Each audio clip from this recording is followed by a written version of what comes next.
Congressional documents show several senators and family members sold stocks right before the markets plummeted in the face of the coronavirus pandemic. Republican Senators Richard Burr, Kelly Loeffler, James Inhofe, and California Senator Dianne Feinstein's husband unloaded millions of dollars worth of stocks right before the stock market took a dive.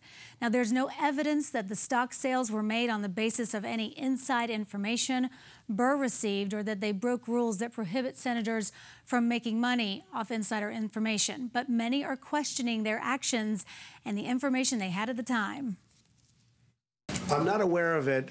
I saw some names. I know all of them. I know everyone mentioned Dianne Feinstein, I guess, and a couple of others. I don't know too much about what it's about, but I find them to all be very honorable people. That's all I know. And they said they did nothing wrong.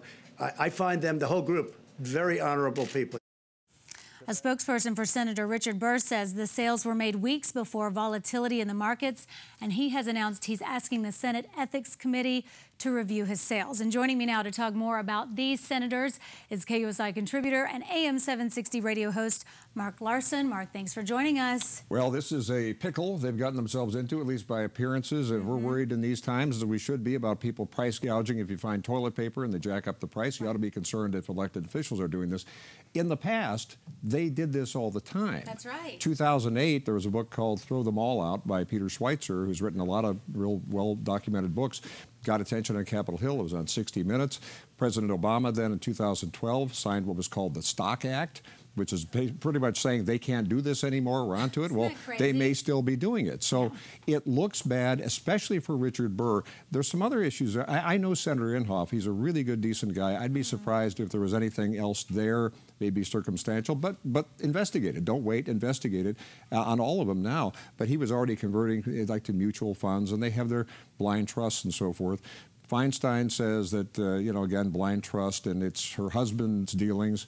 Kelly Loeffler, well, that again, she wasn't even a senator back in January, but she does have and she's been up front, they've all been up front of this, trying to say, hey, let's talk about it, but her husband's the chairman of the stock exchange, so that's a little awkward.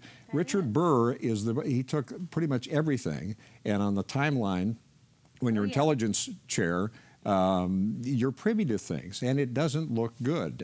Again, he says he is welcome to get in front of the Ethics Committee, which doesn't necessarily mean anything. A lot of times the Ethics Committee just slaps wrists and that's it. So do an investigation. There's more Republicans than Democrats in this one. So. Senator Burr is not up for re-election. NPR just released this audio recording where he told this small group in North Carolina he really painted a bleak picture of the coronavirus, but that was back in February, and at the time he was publicly saying it wasn't that bad, so that's kind of contradicting himself. Yeah, that's one of the problems with his story, and that's why this may stick to him more than the others, really, because the public face whether everything is sunshiny, and it was at the time, but if you're telling donors, and in effect they're then getting insider information, you make the case, see if they can improve that. But it needs to be investigated. It should have some speed to it because there's too much going on, obviously, with this whole COVID-19 issue. But if the rules are going to apply to everybody and they're sticklers for somebody who might be price gouging at the corner store, then you need to know if they're doing this, if the foxes are guarding the hen house. So what can really happen to them at this point? Because it seems, I'm sure people feel like they get away with a lot. There could be pressure to resign if it's really bad. And if you go in, you start searching the phone records, the emails and all that. If you find smoking guns or cyber guns, it could result in doing some time. I mean, it could be that serious. Now, we have no idea. It's due process. We don't know.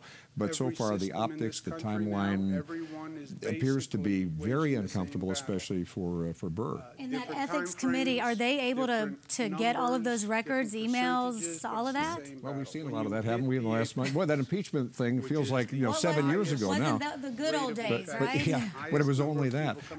They can get whatever they need to get. You could also have people who don't turn over information. They can plead one way or another, and Fifth Amendment and so forth. So We'll see. Now, can you tie up the whole government with that now? No, it can't become like impeachment to be the only thing. But it's a thing based on what's happening out there when they're looking at everything else. It's incredible what you mentioned in 2012. Up until 2012, it was legal to do what you're actually talking about. Martha Stewart is going, what are they doing? What does it appear they're doing? And on and on. So, and again, you think the perception is that it was fixed once. Well, if it was, then are they enforcing it? And there's always a question with all these elected officials. Anybody else doing the same kind of thing? That's what everybody's wondering. Okay, Mark Larson, thank you so much.